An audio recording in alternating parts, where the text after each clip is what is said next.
Hey everyone, आप सभी प्यारे बच्चों का वार्म वेलकम है। पढ़ें कैसे, हाउ टू रीड के पार्ट नंबर 2 में 3 पार्ट्स की गाइड है। फर्स्ट पार्ट आपने पिछले वीक देखा, सेकंड पार्ट इस वीक आ चुका है। इस क्लास में आपको मैं लिखना बोलना कुछ नहीं सिखा रहा हूँ, आपको ये सिखा रहा हूँ अंग्रेजी में सेंटेंस को पढ़ना कैसे है, मीनिंग कैसे निकालना है। जितने भी टाइप के सेंटेंसेस अंग्रेजी में बनते हैं, इन 3 पार्टों में आधे आधे घंटे की क्लासेस में अपन एक एक सेंटेंस को स्टडी कर रहे हैं और इसमें कुछ भी मिस नहीं होगा। हर टाइप को, हर मॉडिफायर को, हर एडवर्बियल प्रेपोजिशनल फ्रेज को, एडजेक्टिवल फ्रेज को, रिलेटिव क्लोज को अपने यहाँ पे स्टडी कर लेंगे, कंजंक्शंस को भी स्टडी करेंगे। चलिए, ये कंटेंट स्ट्रेट हमारे इंग्लिश अनलॉक्ड कोर्स का पार्ट है, लेकिन इन वीडियोस को बनाते हुए मुझे फील हुआ कि ये हाउ टू रीड वाला सेक्शन यूट्यूब पे भी सभी बच्चों के साथ शेयर किया जाए, चाहे आप कोर्स में एनरोल्ड हैं या आप नहीं हैं। कोर्स में तो बहुत चीज़ें डिटेल में होती हैं, लेकिन ये वाला पोर्शन मुझे लगा सभी के साथ में शेयर होना चाहिए। तो ज़रूर से इसको लाइक और एक शेयर देना, प्यार देना। आपका थर्ड पार्ट भी आपको जल्दी ही ला करके देंगे। चलिए शुरू करते हैं बिना देरी के। अब देखो, एक बड़ा सा नाम आपको दिखाता हूँ मैं, प्रेपोजिशनल मॉडिफायर्स। बहुत सारी किताबों में पढ़ा होगा आपने, आपको लगता होगा क्या है ये बोला। देखो, प्रेपोजिशनल मॉडिफायर्स कुछ भी नहीं है, प्रैक्टिकली समझना और इनका काम समझना। एक बड़ा ही सिंपल सेंटेंस पकड़ेंगे अपने पूरी इस क्लास में। Retail inflation has risen. Retail inflation यानी खुदरा में महंगाई। जो आप और मैं बाज़ार से 10 रुपये का बिस्किट ले आते हैं, 500 रुपये का, 1000 रुपये का, 2000 रुपये का जूता ले आते हैं, हम रिटेल वाले ग्राहक हैं, हम होलसेल में कुछ नहीं खरीदते हैं। कह रहे हैं हम लोगों के लिए जो इन्फ्लेशन है ना, वो राइज कर चुका है, यानी बढ़ चुका है। राइज का मतलब होता है बढ़ना, किसी चीज़ का इंक्रीज होना। तो सबसे पहले डिक्शनरी खोल के देखते हैं, अपना तो डिक्शनरी सबसे अच्छा दोस्त है। राइज वर्ब को चेक करते हैं। रीजन इसकी थर्ड फॉर्म है, देखो, rise, rose, reason. Just a minute. Rise, rose और reason, V1 V2 V3। Rise का मतलब होता है किसी चीज़ का ऊपर की तरफ उठना, चाहे धुआं हवा में ऊपर उठे, चाहे ज़िंदगी में आप ऊपर उठ जाएं, है ना, कुछ बड़े आदमी बन जाएं, या किसी चीज़ का दाम ऊपर उठ जाए। सभी चीज़ें जो हैं राइज के लिए राइज वर्ब से एक्सप्रेस होती हैं। तो वर्ब तो आपको यही मिल गई सीधे सीधे, हैज़ रीजन। टेंसेज आप सीख चुके हैं ऑलरेडी कोर्स में। हैज़ प्लस में वर्ब की थर्ड फॉर्म लगी हुई है, राइज, रोज, रीजन, यानी प्रेजेंट परफेक्ट टेंस है, कोई काम हो चुका है। वर्ब का सब्जेक्ट है यहाँ पे इन्फ्लेशन नाम का नाउन। इन्फ्लेशन का मतलब होता है महंगाई। महंगाई, अच्छा या बुरा जिसके आगे आप लगा सकें, हर वो वर्ड जिसके आगे अच्छा या बुरा लगा सकें, वो वर्ड एक नाउन होता है। तो अच्छी महंगाई, बुरी महंगाई, समझ पा रहे हो ना। अपने छोटी सी ट्रिक बनाई हुई है, जिस वर्ड के आगे आप अच्छा या बुरा फिट कर सकें, वो वर्ड एक नाउन होता है। अब ये रिटेल क्या है? रिटेल एक एडजेक्टिव है। देखो, इन्फ्लेशन बहुत तरह का हो सकता है। इन्फ्लेशन होलसेल वालों का हो सकता है, इन्फ्लेशन लग्जरी मार्केट में हो सकता है ना, रोज़मर्रा की चीज़ों में हो सकता है। वैसा ही एक टाइप इन्फ्लेशन है रिटेल इन्फ्लेशन, जो आम आदमी के लिए होता है, यानी खुदरा चीज़ों की खरीद करने वालों के लिए। रिटेल वर्ड को आप चेक करेंगे डिक्शनरी में, ये नाउन भी है, वर्ब भी है, एडवर्ब भी है, और ये एडजेक्टिव भी मिलेगा। देखो, नाउन जब ये किसी दूसरे नाउन के बाजू में लग जाता है, एडजेक्टिव का काम करता है। रिटेल इन्फ्लेशन को आप कंपाउंड नाउन भी बोल सकते हो। देख रहे हो, ये रिटेल एक नाउन ही है। Selling of goods to customers usually in small quantities, not for resale. तो एक्चुअल में ये नाउन है, लेकिन इस नाउन के बाजू में आके एडजेक्टिव का काम कर रहा है। ये पूरा कंपाउंड नाउन बन रहा है। अब देखो, इस सेंटेंस में ये तो आपने तोड़ लिया, रिटेल इन्फ्लेशन हैज़ रीजन। मैं एक छोटा सा फ्रेज ऐड कर देता हूँ। फ्रेज क्या है जी? फ्रेज है with a sudden increase in fuel prices. यहाँ से अपनी आज की क्लास शुरू होती है। मुझे सबसे पहले फिगर आउट करना है कि ये फ्रेज है क्या, कैसे बना है और क्या काम कर रहा है। देखो, विद एक प्रेपोजिशन है। विद का मतलब होता है साथ ही, इस चीज़ के साथ ही। अच्छा, किस चीज़ के साथ ही? साथ ही एक इंक्रीज के। देखो, विद के बाद में एक आर्टिकल लगा हुआ है, फिर सडन नाम का वर्ड रखा हुआ है, और फिर इंक्रीज नाम का वर्ड रखा हुआ है। मेरे दिमाग में सवाल आना चाहिए, सर विद प्रेपोजिशन को ऑब्जेक्ट किसको मानूं? सडन को मानूं या इंक्रीज को मानूं? आप दोनों को चेक कर लो डिक्शनरी में। सडन का मतलब होता है जो काम अचानक से हो, अब्रप्टली हो, एकदम पता ना हो आपको, बस फटाफट हो जाए। सडन एक एडजेक्टिव है। और इंक्रीज एक नाउन भी है, वर्ब भी है। देखो, वर्ब भी आएगी और नीचे देखोगे नाउन भी होगा। इंक्रीज का मतलब होता है इजाफा, किसी चीज़ में बढ़ावा। तो मुझे इस प्रेपोजिशन को एक नाउन ऑब्जेक्ट देना है, मुझे तो पता ही है। लेकिन सडन तो बेचारा खुद एक एडजेक्टिव है। ऐसे आपको दिमाग लगाना होता है ना, इसमें जिद नहीं करनी। सर सडन रखा हुआ था तो विद प्रेपोजिशन का ऑब्जेक्ट क्यों नहीं मान लिया? नहीं मान सकता मैं, क्योंकि सडन बेचारा एक एडजेक्टिव है। मुझे तो एक नाउन चाहिए जो प्रेपोजिशन का ऑब्जेक्ट बन सके। नाउन है यहाँ पे इंक्रीज, तो विद प्रेपोजिशन का ऑब्जेक्ट बन गया इंक्रीज नाम का नाउन। अब सडन क्या करेगा? सडन एडजेक्टिव इस नाउन के बाजू में आएगा बेचारा, और इस नाउन को मॉडिफाई करेगा, इसके बारे में बताएगा। ये सारा काम जो हुआ है ना, ये हुआ है एक इंक्रीज के साथ या इजाफे के साथ, और वो इजाफा था अचानक से होने वाला। अब देखो इजाफा किस चीज़ में था, आगे और भी सेंटेंस बना हुआ है। इजाफा था इन फ्यूल प्राइसेस, तेल की कीमतों में या तेल के दामों में, फ्यूल के दामों में। इनको देखो एक प्रेपोजिशन है, फ्यूल प्राइसेस पूरा का पूरा प्रेपोजिशन का ऑब्जेक्ट है। फ्यूल का मतलब होता है ईंधन, ईंधन एक नाउन है, देखना FUEL, इसको फ्यूल बोलते हैं। फ्यूल लिखा जाता है, बोलते हैं फ्यूल। तो फ्यूल जो है वो एक ईंधन को बोलते हैं, नाउन को। और प्राइस तो आप समझते ही हैं, दाम, किसी भी चीज़ का दाम तो वैसे भी एक नाउन ही होता है। दो नाउन अगेन एक साथ मिले हुए हैं, कंपाउंड नाउन बना रहे हैं। फ्यूल प्राइसेस यानी तेल के दाम इस प्रेपोजिशन का ऑब्जेक्ट बन के काम करेंगे। लेकिन मेरा सवाल अभी भी आपसे यही है, आपने इसको ब्रेक तो कर लिया, आपने इस पूरे को ब्रेक तो कर लिया। प्रेपोजिशन, इसका ऑब्जेक्ट, इसके आगे एडजेक्टिव, फिर प्रेपोजिशन इन, इनका मतलब होता है मैं, फ्यूल प्राइसेस इस प्रेपोजिशन का ऑब्जेक्ट। सवाल ये पूरा काम क्या कर रहा है यहाँ पे? अजय इसी को अंग्रेजी में बोलते हैं प्रेपोजिशनल मॉडिफायर। ये पता है क्या काम कर रहा है? ये एडवर्ब का काम कर रहा है, और ये वर्ब के बारे में एडिशनल इंफॉर्मेशन दे रहा है। कैसे दे रहा है इसी से पूछ लो। रिटेल इन्फ्लेशन बढ़ चुका है, रिटेल इन्फ्लेशन बढ़ चुका है, इस चीज़ के साथ ही बढ़ा है। किस चीज़ के साथ? अचानक से आने वाले एक इंक्रीज के साथ में, जो इंक्रीज आया है फ्यूल के प्राइसेस में। ये जो इन वाला फ्रेज आप पूरा देख रहे हो, ये इंक्रीज नाम के नाउन के लिए एडजेक्टिवल फ्रेज है। इंक्रीज किस में आया है? तेल की कीमतों में। इंक्रीज इन फ्यूल प्राइसेस, ये देख रहे हो, ये पूरा जो ब्लू वाला देख रहे हो, ये इस नाउन के लिए एडजेक्टिवल फ्रेज है।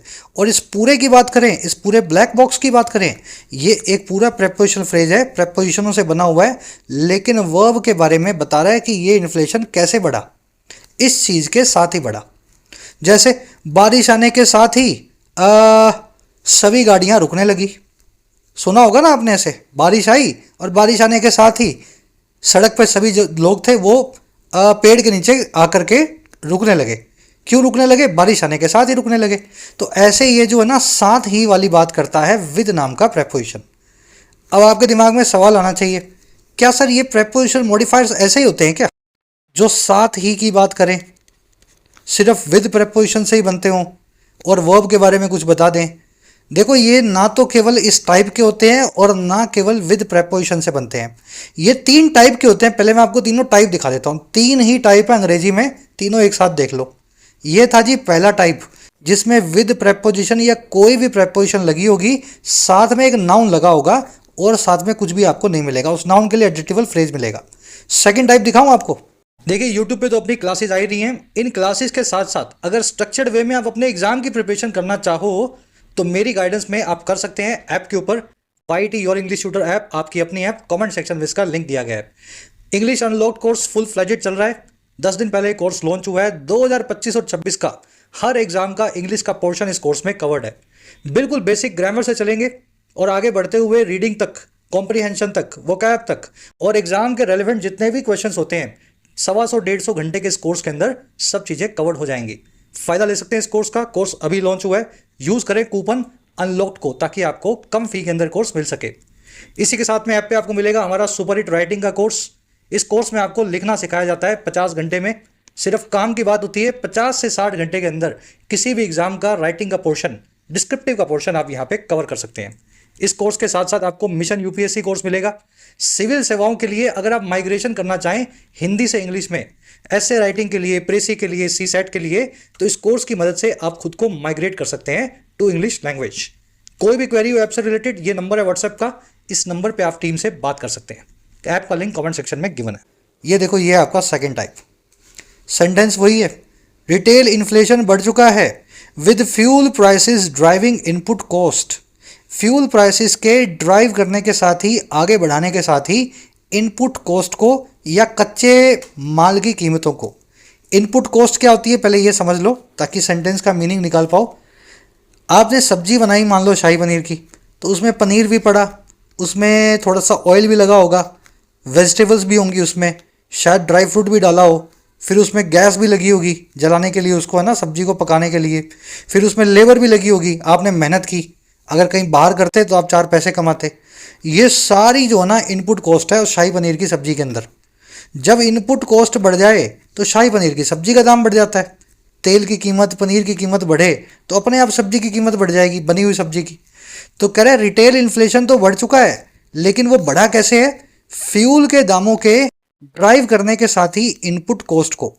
जैसे ही फ्यूल का दाम बढ़ता है तो वैसे ही ट्रक से सामान ले जाना महंगा हो जाता है। पनीर को इस जगह से उस जगह तक ले जाने में अब ज़्यादा पेट्रोल खर्च होता है और पनीर का कच्चे का दाम बढ़ जाता है। ऐसे ही सेंटेंस बना हुआ है। अगेन इसको ब्रेक करना है, मीनिंग तो आपने निकाला। ये टाइप नंबर 2 है। इसमें मिलेगी आपको प्रेपोजिशन, जैसे विद लगी हुई है, विद प्रेपोजिशन का ऑब्जेक्ट मिलेगा, जैसे यहाँ लगा हुआ है फ्यूल प्राइसेस। फ्यूल यहाँ पे एक नाउन है, प्राइसेस भी एक नाउन है, दोनों कंपाउंड नाउन बना रहे हैं।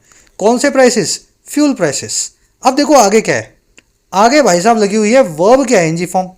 और मैंने आपको अच्छे से सिखा दिया अभी तक इस कोर्स में, वर्ब की आईएनजी फॉर्म अंग्रेजी में मेन वर्ब बन के कभी भी अकेले नहीं आएगी, उसके पहले कोई ना कोई हेल्पिंग वर्ब जरूर होगी।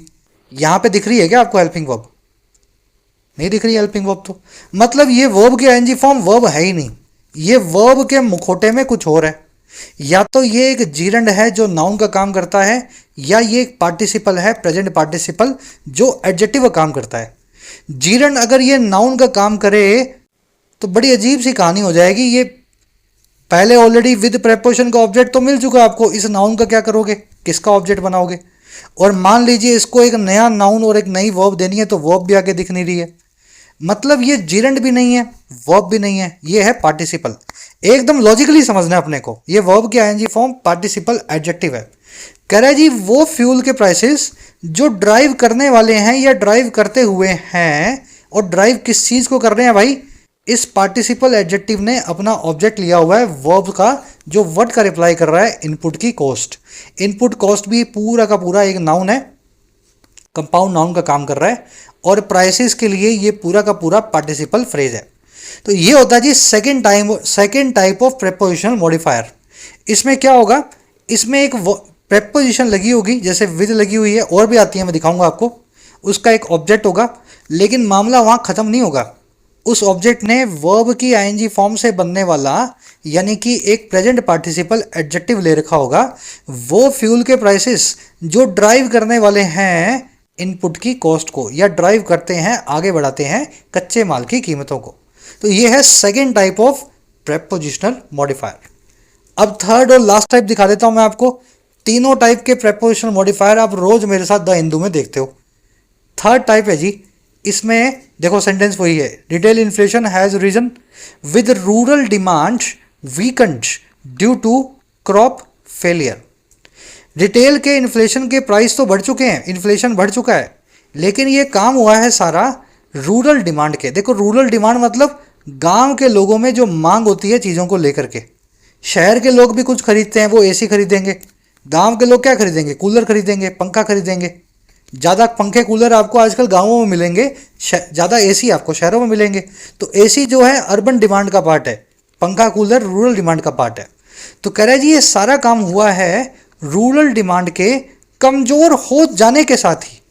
वीकन यहाँ पे एक वर्ब है, चेक करवाता हूँ आपको डिक्शनरी में। वीकन चेक करते हैं अपने। सेकंड फॉर्म बनेगी वीकंड, थर्ड फॉर्म बनेगी वीकंड। वीकन का मतलब होता है कमज़ोर हो जाना। The fever weakened his body. Fever ने, बुखार ने कमज़ोर कर दिया उसकी बॉडी को। कमज़ोर कर देना और कमज़ोर हो जाना दोनों ही वीकन वर्ब बताती है। The prisoner's resistance weakened. Prisoners का जो विरोध था, रेजिस्टेंस था, वो कमज़ोर हो गया आफ्टर 7 days। तो इस तरीके से वीकन वर्ब को आप यूज़ करते हैं। थर्ड फॉर्म लगी हुई है वीकंड, यानी एडजेक्टिव का काम कर रही है। और वो पता ऐसे लगा क्योंकि वर्ब की थर्ड फॉर्म कभी अकेले नहीं आती। अगर वो मेन वर्ब बन के आए तो हेल्पिंग वर्ब उसके पहले लगी होगी, हैज़ होगा, हैव होगा, बी फैमिली की वर्ब होगी। तो इससे मुझे क्या पता लगा? विद प्रेपोजिशन, ऑब्जेक्ट है इसका रूरल डिमांड। ये सारा काम हुआ रूरल डिमांड के, और उसके क्या होने के साथ ही, उसके कमज़ोर हो जाने के साथ ही वीकेंड हो जाने के साथ ही। और कमजोर क्यों हुई? ड्यू टू एक प्रेपोजिशन है, ड्यू टू का मतलब होता है किस वजह से या इस वजह से। Due to crop failure, preposition का ऑब्जेक्ट है क्रॉप फेलियर नाम का पूरा कंपाउंड नाउन। क्रॉप का मतलब होता है फसल, एक नाउन है। फेलियर का मतलब होता है नाकामयाबी, ये भी एक नाउन है। दो नाउन एक साथ मिल गए, कंपाउंड नाउन बना दिया। Gold medal, ice tea, sports car, याद है ना सारी चीजें, वैसे ही क्रॉप फेलियर। चलिए, तो ये था third type of prepositional modifier, जिसमें एक विद प्रेपोजिशन या कोई प्रेपोजिशन, फिर उसका ऑब्जेक्ट, और फिर वर्ब की थर्ड फॉर्म एडजेक्टिव लगा होगा, पास्ट पार्टिसिपल एडजेक्टिव, और इस तरीके से वो पूरा मॉडिफायर बना होगा। चलो, अब मैं विद की जगह पे आपको दिखाता हूं और कौन कौन सी प्रेपोजिशन यूज हो जाती है मॉडिफायर्स में। देखो, एक प्रेपोजिशन यूज होगी यहाँ पे डिस्पाइट। डिस्पाइट आप देख चुके हैं प्रेपोजिशन वाली क्लास में, अगर नहीं देखा तो खोल के देख लेना उस क्लास की नोट्स को। डिस्पाइट का मतलब होता है बावजूद, है ना, बावजूद। रिटेल इन्फ्लेशन राइज कर चुका है, बावजूद क्रूड के प्राइसेस के या फिर कच्चे तेल की कीमतों के डिक्लाइन करने के साथ ही लगातार स्टेडीली। ब्रेक करते हैं इसको। डिस्पाइट प्रेपोजिशन है, प्रेपोजिशन का ऑब्जेक्ट है क्रूड प्राइसेस। क्रूड मतलब कच्चा तेल, प्राइस मतलब दाम, दोनों का जुड़ गए, कंपाउंड नाउन बना दिया। आगे क्या लगा हुआ है? आगे लगा हुआ प्रेजेंट पार्टिसिपल, वो वाले प्राइसेस जो डिक्लाइन कर रहे हैं। डिक्लाइन का मतलब होता है किसी चीज का नीचे गिरना, किसी चीज का कम होना, है ना, नीचे गिरना या कम होना। ये सारा काम हुआ है क्रूड प्राइसेस के डिक्लाइन करने के साथ ही। और ये डिक्लाइन कैसे हो रहा है? ये डिक्लाइन हो रहा है लगातार या स्टेडीली। स्टेडीली को आप चेक करोगे, एडवर्ब निकलेगी, ये बनी है स्टडी नाम के एडजेक्टिव से। स्टडी का मतलब होता है एकदम रेडी। आप वो बोलते भी हो ना रेस के टाइम, रेडी स्टडी गो। क्या आप तैयार हो? क्या आप स्टडी हो? चलने के लिए तैयार हो? तो स्टडी मतलब एकदम तैयार, एकदम लगातार तरीके से कोई चीज़ जो एकदम तैयार होती है। वहीं से आपने एडवर्ब बनाया है पीछे एलवाई लगा करके, स्टडीली, एकदम लगातार तरीके से, स्टडी स्पेस जो है, पेस से कोई काम जब हो रहा हो। चलो, और ये पूरा क्या बन गया? पूरा का पूरा बन गया प्रेपोजिशनल मॉडिफायर। रिटेल इन्फ्लेशन के बारे में एडिशनल इंफॉर्मेशन दे रहा है कि वो कब राइज हुआ, इस चीज के बावजूद वो राइज हुआ। वैसे ही डिस्पाइट आपने लगाया, कभी कभी फॉलोइंग लगा हुआ मिल जाएगा, कोई कमी नहीं है प्रेपोजिशन की। यहाँ पे ड्यू टू आ सकता है, ओइंग टू आ सकता है, अहेड ऑफ आ सकता है। तीन स्ट्रक्चर आपने सीख ली, वो स्ट्रक्चर मैं आपको भी समराइज करके दिखा देता हूँ। अब हमने लगा दिया following. Retail inflation has risen following supply chains disrupted. कैसे बनाए? देखिए, फॉलोइंग यानी प्रेपोजिशन। फॉलोइंग का मतलब होता है आफ्टर। अंग्रेजी में आफ्टर को, आफ्टर का ही दूसरा नाम है फॉलोइंग, ठीक है। तो बाद में इस चीज के, और किस चीज के भाई? सप्लाई चेन्स के। सप्लाई चेन्स इस प्रेपोजिशन का ऑब्जेक्ट बन गया। सप्लाई भी एक नाउन है, चेन भी एक नाउन है। सप्लाई चेन का मतलब होता है किसी प्रोडक्ट को फैक्ट्री से लेकर के आपके घर तक जाने का जो पूरा प्रोसेस होता है। पहले वो डिस्ट्रीब्यूटर के पास जाएगा, छोटे बड़े दुकानदार के पास, फिर छोटे के पास, फिर वो ई कॉमर्स में जाएगा, फिर ब्लिंकिट वाला आपके घर ला देगा। ये पूरी सप्लाई चेन है। कह रहा है ये सारा काम जो हुआ है ना, ये सारा हुआ है इस चीज़ के बाद, और वो चीज़ है फॉलोइंग सप्लाई चेन्स का डिसरप्टेड हो जाना। डिसरप्टेड होना यानी किसी चीज़ का डिस्टर्ब होना। सप्लाई चेन में कोई चीज़ बीच में टूट गई, ब्लिंकिट ने डिलीवरी करना बंद कर दिया, होलसेलर ने माल लिया नहीं, है ना, कम हो गया माल बाजार में, ये होता है डिसरप्शन। तो यहाँ पे वर्ब की थर्ड फॉर्म लगी हुई है, पास्ट पार्टिसिपल आपने यूज किया है सप्लाई चेन के लिए। चलो, तो ये आपने पूरे प्रेपोजिशन मॉडिफायर सीखे। एक बार मैं इनका रिवीजन आपको देता हूँ। नोट्स आपको ऑलरेडी ऐप में मिल जाएंगे, और है ना, डाउनलोड कर लेना। रिवीजन सिर्फ इतना सा कहता है जी, मेन क्लोज होगा, जैसे इस केस में था रिटेल इन्फ्लेशन घट गया बढ़ गया, साथ में उसके एक प्रेपोजिशन होगी, कभी विद लगी होगी, कभी अमिड लगी होगी, डिस्पाइट होगी, फॉलोइंग होगी, अहेड ऑफ होगी। जो भी प्रेपोजिशन आप सोच सकते हो वो यहाँ लग सकती है। और बाद में क्या होगा? उसका एक ऑब्जेक्ट होगा। अगर खाली ऑब्जेक्ट आ गया तो वो हो गया टाइप नंबर 1। अगर ऑब्जेक्ट के साथ में एक प्रेजेंट पार्टिसिपल आ गया तो वो हो गया टाइप नंबर 2। और अगर उसके साथ में पास्ट पार्टिसिपल आ गया तो ये प्रेपोजिशन मॉडिफायर टाइप नंबर 3। 3 ही टाइप के हैं, इसके अलावा चौथा आपको नहीं मिलेगा। चलो, एक बार मैं चाहता हूं वीडियो को यहाँ पॉज करो। मैंने कुछ सेंटेंसेज आपके सामने लिखे हैं, आपको मुझे टाइप बताना है, कौन सा प्रेपोजिशनल मॉडिफायर यहाँ पे किस टाइप का यूज हुआ है। देखो टाइप याद रखने को नहीं कह रहा हूँ मैं आपको, कि आपको अचानक से मैं ऐसे हाथ लगा के पूछूं टाइप नंबर बता, टाइप नंबर बता, सर 2 नंबर टाइप, ऐसा नहीं चाहता हूँ मैं। आपकी अंडरस्टैंडिंग होनी चाहिए कि सर ये वर्ब के आईएनजी फॉर्म से बना हुआ प्रेपोजिशन मॉडिफायर है, ये वर्ब की थर्ड फॉर्म से बना हुआ है, और ये सिर्फ ऑब्जेक्ट दिया हुआ है प्रेपोजिशन का। एक बार खुद से ट्राई दो, फिर मैं सभी के टाइप्स आपके साथ शेयर करता हूँ। चलो, इन्फ्लेशन बढ़ा, और कैसे बढ़ा? एक इंक्रीज के साथ ही फ्यूल के प्राइसेस में। ये है टाइप नंबर 1। क्यों? प्रेपोजिशन और उसका ऑब्जेक्ट दिया हुआ है। इसके आगे कोई भी वर्ब की आईएनजी फॉर्म से बनने वाला प्रेजेंट पार्टिसिपल या वर्ब की थर्ड फॉर्म से बनने वाला पास्ट पार्टिसिपल नहीं दिया हुआ। जरूर एक फ्रेज दिया हुआ है, वो भी प्रेपोजिशनल फ्रेज है, लेकिन वो इंक्रीज के बारे में कुछ बताता है। इंक्रीज किस चीज में आया भाई? कैसा इंक्रीज आया? Increase in fuel prices. ये पूरा का पूरा प्रेपोजिशनल फ्रेज इंक्रीज के बारे में कुछ बता रहा है तो ये भी एडजेक्टिव ही, लेकिन ये पार्टिसिपल वाला एडजेक्टिव नहीं है, तो ये टाइप नंबर 1 में रख देता हूं मैं। दूसरा वाला देखो, इन्फ्लेशन बढ़ा फ्यूल प्राइसेस के ड्राइव करने के साथ ही या बढ़ाने के साथ ही इनपुट कॉस्ट को, कच्चे माल की कीमतों को। यहां पे टाइप नंबर 1 लग गया, क्योंकि विद प्रेपोजिशन ऑब्जेक्ट दिया हुआ था, लेकिन मामला यहां थमा नहीं, ऑब्जेक्ट ने अपना प्रेजेंट पार्टिसिपल भी ले लिया। ये है टाइप नंबर 3। विद प्रेपोजिशन है, ऑब्जेक्ट दिया हुआ है रूरल डिमांड, लेकिन आगे आपको मिला वर्ब की थर्ड फॉर्म यानी पास्ट पार्टिसिपल। ये है 3 नंबर टाइप। ये है अगला वाला टाइप नंबर 2। ये इन्फ्लेशन बढ़ा बावजूद क्रूड के प्राइसेस के गिरने के, डिक्लाइन करने के। डिक्लाइन करना यानी गिर जाना। तो क्रूड प्राइसेस के लिए वर्ब के ING form present participle type number 2। और ये लास्ट वाला जो आप देख रहे हैं, ये टाइप नंबर 3 है, पास्ट पार्टिसिपल का इस्तेमाल हुआ है। मेरे ख्याल से अब आपने प्रेपोजिशन मॉडिफायर अंग्रेजी में सीख लिए। अब आप इस वर्ड को भूल जाओ, आप तो सिर्फ इतना याद रखो, मेन क्लोज के साथ में प्रेपोजिशन कभी फंसी हो और उसका ऑब्जेक्ट फंसा हो और आगे पीछे कुछ लगा हो, तो देख के आप उसका मीनिंग निकाल सको। ठीक है, बढ़े नेक्स्ट स्टेप पे। चलो, थोड़ा टाइम लगा रहे हैं अपने, लेकिन मिस कुछ भी नहीं करना चाहते। अब मैं आपको पार्टिसिपल मॉडिफायर सिखाता हूं। ये पार्टिसिपल मॉडिफायर्स पिछली वाली गाइड 1 में भी हो चुके हैं, लेकिन उससे थोड़े से डिफरेंट हैं।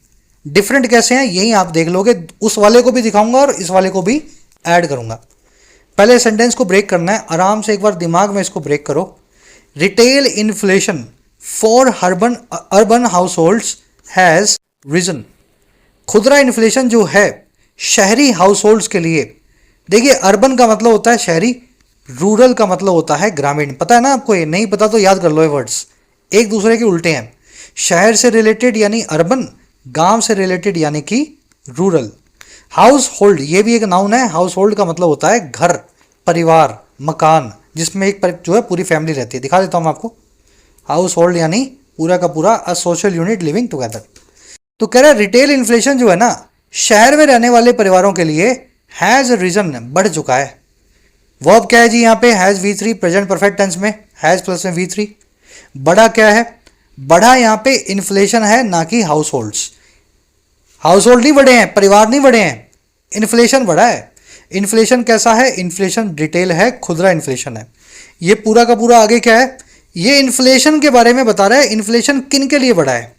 इन्फ्लेशन अमीर आदमी के लिए नहीं बढ़ा, इन्फ्लेशन गरीब आदमी के लिए नहीं बढ़ा, शहर में रहने वाले परिवारों के लिए बढ़ा है, गांव वालों के लिए भी नहीं बढ़ा। तो इन्फ्लेशन के लिए पूरा प्रेपोजिशनल फ्रेज लगाया है। इन्फ्लेशन नाउन के बाजू में है, एडजेक्टिव का काम करेगा। प्रेपोजिशन फॉर इसमें घुसी हुई है, ऑब्जेक्ट है इसका हाउस होल्ड नाम का ऑब्जेक्ट, प्रेपोजिशन का ऑब्जेक्ट है हाउस होल्ड्स, और अर्बन यहाँ पे एडजेक्टिव है। हाउस होल्ड यानी कौन से हाउस होल्ड? शहरों में रहने वाले। इतना समझ गए ना? इस पे कंफ्यूजन नहीं होनी चाहिए। अगर इस पे भी अभी कंफ्यूजन है तो पिछली क्लास आपकी अभी बाकी है। इन्फ्लेशन नाउन के लिए ये पूरा प्रेपोजिशनल फ्रेज है और उसके बारे में कुछ एडिशनल इंफॉर्मेशन दे रहा है। इन्फ्लेशन बढ़ा है शहरों में रहने वाले घरों के लिए। अब यहाँ पे तसल्ली से एक छोटा सा एडिशन करो इसमें। मैं अगर ऐसा लिख दूं, retail inflation for urban households struggling with high rents and utility cost. अब ये क्या कर दिया मैंने भाई? ये क्या लगा दिया बीच में? ध्यान से देखना। स्ट्रगलिंग वर्ब की आईएनजी फॉर्म है। वर्ब की आईएनजी फॉर्म कभी भी बेचारी अकेले नहीं आती अगर वो मेन वर्ब बन के आई हो। मेन वर्ब में वो इज, एम, आर, वॉज, वर ऐसा कुछ लगा के आएगी। I am playing, she is singing, ऐसा तो कुछ हुआ नहीं यहाँ पे। इसके पहले कोई हेल्पिंग वर्ब तो है नहीं, तो मतलब ये वर्ब के ING form most probably adjective का काम कर रही है, जिसको हम पास्ट प्रेजेंट पार्टिसिपल बोलते हैं, वर्ब के आईएनजी फॉर्म से बनता है। कह रहे जी हाउस होल्ड्स वो हैं जो कि स्ट्रगल कर रहे हैं। स्ट्रगलिंग यहाँ पे प्रेजेंट पार्टिसिपल बन गया। और स्ट्रगल किस चीज़ के साथ कर रहे हैं? विद प्रेपोजिशन लगा रखी है, स्ट्रगल कर रहे हैं इस चीज़ के साथ। और वो चीज़ क्या है? विद प्रेपोजिशन के दो ऑब्जेक्ट हैं। स्ट्रगल वो दो चीज़ों के साथ कर रहे हैं। पहली चीज़ है रेंट, दूसरी चीज़ है यूटिलिटी कॉस्ट। यूटिलिटी कॉस्ट क्या होती है? यूटिलिटी यानी ज़रूरत की चीज़ें, कॉस्ट यानी कीमत। ज़रूरत की चीज़ें घर में होती है बिजली, पानी का खर्चा, पाइपलाइन, गैस पाइपलाइन, अगर किसी सोसाइटी में रहते हो तो वहाँ मेंटेनेंस, है ना, ये सब आपकी यूटिलिटी कॉस्ट है। गाड़ी का पेट्रोल का भी खर्चा, टेलीफोन का खर्चा, ये सब यूटिलिटी है। अर्बन हाउस होल्ड्स वो हैं जो स्ट्रगल कर रहे हैं इस चीज़ के साथ। और वो चीज़ क्या है? दो चीज़ें हैं। पहली चीज़ है रेंट और दूसरी चीज़ है यूटिलिटी कॉस्ट। रेंट कैसा है? रेंट बड़ा हाई है, रेंट बड़ा ज़्यादा है। हाई जो है यहाँ पे एडजेक्टिव है, रेंट के बारे में कुछ बता रहा है। ये था जी प्रेजेंट पार्टिसिपल फ्रेज, जो कि पिछली क्लास में आप सीख चुके हो। मैं आपको अभी तक पीछे वाला ही रिवाइज करवा रहा हूँ। ये पूरा फ्रेज हाउस होल्ड के बारे में बता रहा है। हाउस होल्ड कोई ऐसा वैसा नहीं है भाई साहब, ये वो अर्बन हाउस होल्ड है जो इन चीज़ों से स्ट्रगल कर रहा है। अब देखो मैं इसको थोड़ा सा और एडवांस ले जाता हूँ। मैं अगर ऐसा करूँ, यहाँ पे लास्ट में ऐसा ऐड कर दूँ, placing an added burden on the middle class. अब मेरा आपसे सवाल है, अगेन एक वर्ब के आईएनजी फॉर्म से बना हुआ पूरा का पूरा पार्टिसिपल फ्रेज मैंने रख दिया। ये आया किसके लिए? ध्यान से सुनना। आपने अभी यहाँ पार्टिसिपल फ्रेज लगाया बीच में, हाउस होल्ड नाम के नाउन के बाजू में लगाया है, और हाउस होल्ड नाउन से इसको कनेक्ट भी कर दिया है। हाउस होल्ड वो है जो स्ट्रगल कर रहे हैं, परिवार वो है जो जूझ रहे हैं इस चीज़ से। लेकिन ये वाला जो पार्टिसिपल फ्रेज मैंने लगाया, ये कौन से नाउन के बाजू में आया है और किसको मॉडिफाई कर रहा है भाई? ये बस यही सिखाना चाह रहा था। पिछली क्लास से अलग है ये वाला एब्सोल्यूट पार्टिसिपल मॉडिफायर। ये ऐसे मॉडिफायर होते हैं भाई साहब, ये किसी नाउन के बाजू में ही नहीं आते और अपने पहले हमेशा एक कॉमा लगा देंगे। देखो यहाँ कॉमा नहीं है, यहाँ कॉमा नहीं है, देख रहे हो? लेकिन जैसे ही ये आएगा एक कॉमा यहाँ पे ऐड हो जाएगा। ये इतने ढीठ होते हैं, इतने अजीब से होते हैं, ये किसी भी नाउन के बाजू में नहीं आएंगे और अपने पहले कोई वर्ब कुछ रखा होगा उसके भी कॉमा लगा देंगे। मतलब किसी से कोई सरोकार रखते ही नहीं है। ये होते हैं एब्सोल्यूट पार्टिसिपल मॉडिफायर्स। नाम पे मत जाओ, काम समझो। वर्ब के आईएनजी फॉर्म से शुरू होंगे, अपने पहले कॉमा लगाएंगे। अब ये काम क्या करते हैं? इनका सीधा कनेक्शन होता है जी, सीधा कनेक्शन होता है प्राइम मिनिस्टर से। समझ रहे हो? सेंटेंस के सब्जेक्ट से कनेक्शन होता है इनका। ये बीच में किसी छोटे मोटे नेता से नहीं मिलते, ये किसी छोटे मोटे बाबू के हाथ में नहीं आते। इनका सीधा कनेक्शन होता है सेंटेंस के सब्जेक्ट से। और कौन सा सब्जेक्ट? मेन क्लोज का सब्जेक्ट, इंडिपेंडेंट मेन क्लोज उसका सब्जेक्ट। ये जो प्लेसिंग लिखा है ना, ये है तो एक वर्ब के ING form, present participle. Place करना यानी रखना। और क्या रखा? इस एडजेक्टिव से पूछ लिया जब क्या, तो इसने रिप्लाई दिया बर्डन। इसने रखा एक बर्डन को। बर्डन एक नाउन है, आप चेक करोगे डिक्शनरी में। अभी मैं आपको दिखा देता हूं। बर्डन यानी बोझ। एडिड एक एडजेक्टिव है, एड वर्ब से बना हुआ है। एड का मतलब है जोड़ना। एड की second form, third form added. Added added यानी जुड़ा हुआ, पास्ट पार्टिसिपल। तो ये प्लेस करते हैं एक बर्डन को। और बर्डन कैसी है? बर्डन एडिड है और ज़्यादा जुड़ी हुई है, एक्स्ट्रा है। और बर्डन किस पे है? ऑन लगा के बता देगा। प्रेपोजिशन मिडिल क्लास पे है। मिडिल क्लास आप समझते हैं पूरा का पूरा एक कंपाउंड नाउन है, मिडिल और क्लास से मिलकर बना है। ये पूरा का पूरा जो पार्टिसिपल फ्रेज देख रहे हैं, ये आया है इन्फ्लेशन यानी सब्जेक्ट के लिए। ये इन्फ्लेशन ने जो राइज किया, जो बढ़ा, ये कैसे बढ़ा? ये बढ़ा प्लेस करते हुए या रखते हुए एक एडेड बर्डन को, एक्स्ट्रा बर्डन को हमारी मिडिल क्लास पे। अंग्रेजी में ऐसे पार्टिसिपल फ्रेज को बोलते हैं present participle simultaneous action, PPSA। Main काम जो हो रहा होता है उसके साथ में एक एडिशनल काम ये दिखा रहा होता है। समझ गए? चलो अब मैं थोड़ा सा इसको ऊपर नीचे करता हूँ, क्योंकि कभी कभी क्या ये आगे पीछे मिलता है आपको रीडिंग में, आपको समझ नहीं आता है वही था, तो जैसे ही भी मिलता है अपने सब तरीके से देख लेते हैं। यही सेंटेंस ऐसा भी लिखा हुआ हो सकता था। Retail inflation for urban households struggling with high rents and utility cost has risen. Has risen यहाँ पे वर्ब बन गई, सब्जेक्ट बन गया इन्फ्लेशन। इन्फ्लेशन है रिटेल वालों का, रिटेल बन गया एडजेक्टिव। इन्फ्लेशन किन लोगों का है? अर्बन हाउस होल्ड्स का है। Urban house holds, for urban house holds पूरा प्रेपोजिशन फ्रेज है, इन्फ्लेशन के लिए मॉडिफायर है, एडजेक्टिव का काम कर रहा है। ये फ्रेज बना है फॉर प्रेपोजिशन से, इसका ऑब्जेक्ट है हाउस होल्ड्स। हाउस होल्ड्स का मतलब होता है परिवार। अर्बन यहाँ पे एडजेक्टिव है।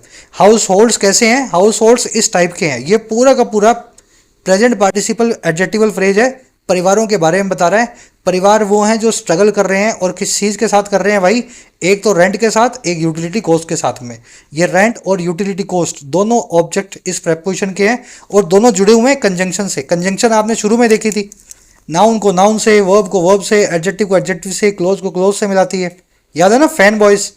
अभी अगले वाले गाइड के पार्ट में आएगी। तो एंड कंजंक्शन ने ऑब्जेक्ट 1 और ऑब्जेक्ट 2 को मिलाया हुआ है, दोनों ऑब्जेक्ट इस प्रेपोजिशन का ऑब्जेक्ट है। अब ये जो आपका मॉडिफायर था जो पहले आया था, कौन सा वाला? Placing an added burden. पहले तो यहाँ आया था ना, ये शुरू में भी आ सकता है भाई साहब। ये मॉडिफायर जरूरी नहीं है एंड में आए, ये शुरू में आएगा। लेकिन इसकी दिक्कत वही है, अगर ये शुरू में आएगा तो अपने बाद में कॉमा ले लेगा। समझ गए ना? ये सब्जेक्ट से बिल्कुल बाकी सेंटेंस से इसका नाता ही नहीं होता कोई। आराम से अपने पहले बाद में कॉमा लगा करके शांति से सब्जेक्ट से सीधा कनेक्शन रखता है। ठीक है, अब देख लो, डिटेल से इसका कोई कनेक्शन नहीं है, इसके पहले भी कोई नाउन नहीं आया, ये पूरा अपने आप में इंडिपेंडेंट है। कह रहा है जी प्लेस करते हुए, रखते हुए एक एडिशनल बर्डन को या एडेड बर्डन को जो है मिडिल क्लास पे, ऑन द मिडिल क्लास।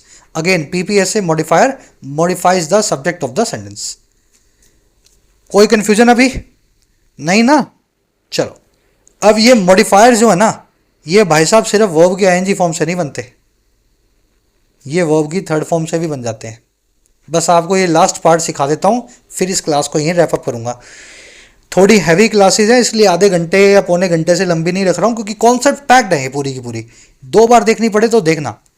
अब देखो सेंटेंस वही है आपका, retail inflation for urban households has reason.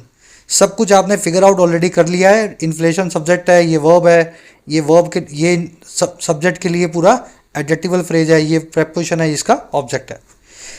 बीच में मैं ऐसा लिख रहा हूं, burden by high utility cost. ये पूरा क्या काम कर रहा है भाई? हाउ टू रीड गाइड के फर्स्ट पार्ट में आप सीख चुके हो।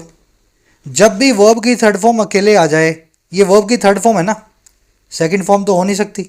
अगर ये सेकंड फॉर्म होती तो इसको एक सब्जेक्ट चाहिए होता। सेकंड फॉर्म वर्ब की या फर्स्ट फॉर्म वर्ब की या थर्ड फॉर्म वर्ब की सब्जेक्ट लेके आती है। सेकंड फॉर्म ये हो ही नहीं सकती, क्योंकि इसके लिए कोई सब्जेक्ट यहाँ दिख नहीं रहा। फॉर प्रेपोजिशन को ऑब्जेक्ट मिल गया, इन्फ्लेशन सब्जेक्ट है, ऑलरेडी इसको अपनी वर्ब चाहिए, है ना। इसकी वर्ब आपने यहाँ हैज रीजन देख रखी है, इसके लिए कोई सब्जेक्ट आपको मिलेगा नहीं। यानी ये वर्ब की थर्ड फॉर्म है और आवारा है, अकेली आई है, यानी एडजेक्टिव काम करेगी। इसको हम बोल देते हैं पास्ट पार्टिसिपल। वो वाले हाउस होल्ड्स जो बर्डनड हैं, जो बोझ के तले दबे हैं, देख रहे हो, बर्डन वर्ब से वर्ब की थर्ड फॉर्म बनाई है आपने, बर्डनड। बर्डनड जो फिजिकली किसी बोझ के नीचे दबा हो। ये वो परिवार हैं जो बोझ के नीचे दबे हुए हैं, और किस चीज़ के द्वारा? बाय प्रेपोजिशन लगा के आपने बताया हाई यूटिलिटी कॉस्ट के।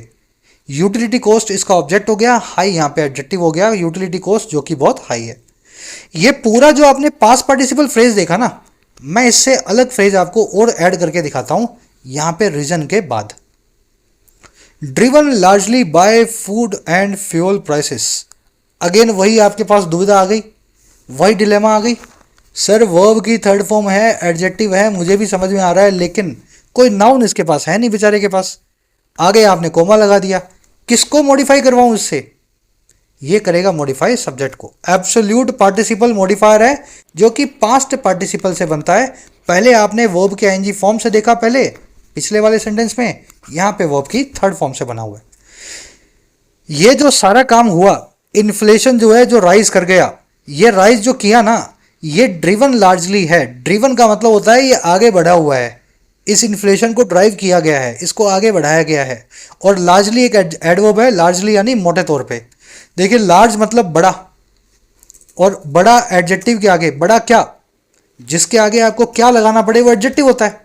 मोटा, मोटा क्या, मोटा आदमी, मोटी औरत, तो जिसके आगे क्या लगे वो मोटा, वो बड़ा, वो अपने आप एडजेक्टिव बन जाता है। लार्ज भी बड़ा होता है, बड़ा यानी क्या, एडजेक्टिव है। इसके आगे आपने एलवाई लगाया, ये एडवर्ब बन गया। लार्जली यानी मोटे तौर पे या बड़े तौर पे, ऑन अ लार्ज स्केल। ये ड्रिवन है, ये मोटे तौर पे बढ़ा है आगे, और किस चीज़ के द्वारा? बाय प्रेपोजिशन ऑब्जेक्ट है इसका फूड एंड फ्यूल के prices. Food and fuel prices, इस पूरे को आप कंपाउंड नाउन मान सकते हो, या फिर आप प्राइसेस को इसका ऑब्जेक्ट मान लो बाय प्रेपोजिशन का। फूड और फ्यूल ये दोनों कंपाउंड नाउन बन जाएंगे, एडजेक्टिव काम करेंगे प्राइसेस के लिए। फूड का मतलब खाना, फ्यूल का मतलब ईंधन। देख रहे हो दोनों नाउन है, एंड से जुड़े हुए हैं, लेकिन एडजेक्टिव काम करेंगे। प्राइसेस किस चीज़ के? खाने के और ईंधन के प्राइसेस। चलो अब ये किसको मॉडिफाई कर रहा है, ध्यान देना है, हमारे सब्जेक्ट को मॉडिफाई कर रहा है। वो इन्फ्लेशन बढ़ा है, वो इन्फ्लेशन राइज किया है भाई साहब, जो कि मोटे तौर पे ड्रिवन हुआ है मोटे तौर पे फूड और फ्यूल के प्राइसेस से। क्लियर है मामला? चलो अब एक फटाफट काम करना है अपने को। एब्सोल्यूट पार्टिसिपल मॉडिफायर जो आपने सीखे, इनको एक बार समराइज कर लेते हैं। समराइज करना बहुत आसान है। मेन क्लोज मिलेगा और उस क्लोज से एक कॉमा लग करके वर्ब के आईएनजी फॉर्म या वर्ब की थर्ड फॉर्म से एक फ्रेज मिलेगा, और उसके कोई भी नाउन से सीधे सीधे संबंध नहीं बैठेंगे, क्योंकि कॉमा लग जाएगा सारे संबंध टूट जाएंगे। हो सकता है ये शुरू में आ जाए और कोमा लग के मेन क्लोज आए, ये भी हो सकता है बाद में आए कोमा लगने के बाद।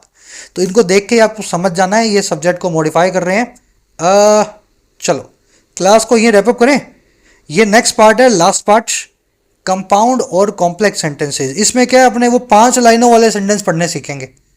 ये जो आपने छोटे छोटे पार्ट करे हैं ना चीज़ों के, इन्हीं को अपने आगे बढ़ा करके इसमें बड़े बड़े सेंटेंस 4-4 लाइन के, 5-5 लाइन के, अंग्रेजी में कितने टाइप के सेंटेंस ऐसे हो सकते हैं, सारे टाइप अपने एक ही क्लास में आधे घंटे में स्टडी करेंगे। फिर आपका रीडिंग वाला पोर्शन पूरा हो जाएगा। क्लास को प्यार मिल रहा है तो निकाल के पेड कोर्स में से यहाँ आपके साथ शेयर कर रहा हूँ मैं। मुझे लगा ये क्लास इतनी ज़रूरी है कि पेड या फ्री इसमें कुछ ज़्यादा भेदभाव नहीं होना चाहिए, सब स्टूडेंट्स को ये कॉन्सेप्ट कंटेंट का एक्सेस होना चाहिए। जरूर से इसको लाइक और एक शेयर दें। जल्दी से आपसे मिलेंगे थर्ड पार्ट में। Until then signing off. और हाँ, ऐप को जरूर डाउनलोड कर लें। कमेंट सेक्शन में ऐप का लिंक दिया गया है। जो भी कोर्स आपकी नीड है, अफोर्डेबल प्राइस में आप अपने एग्जाम को प्रिपेयर कर सकते हैं, एसएससी, बैंकिंग, यूपीएससी या स्टेट पीएससी एग्जाम को। ये टीम का नंबर है, इस पर व्हाट्सएप करके आप टीम से बात भी कर सकते हैं अगर आपकी कुछ क्वेरीज हो।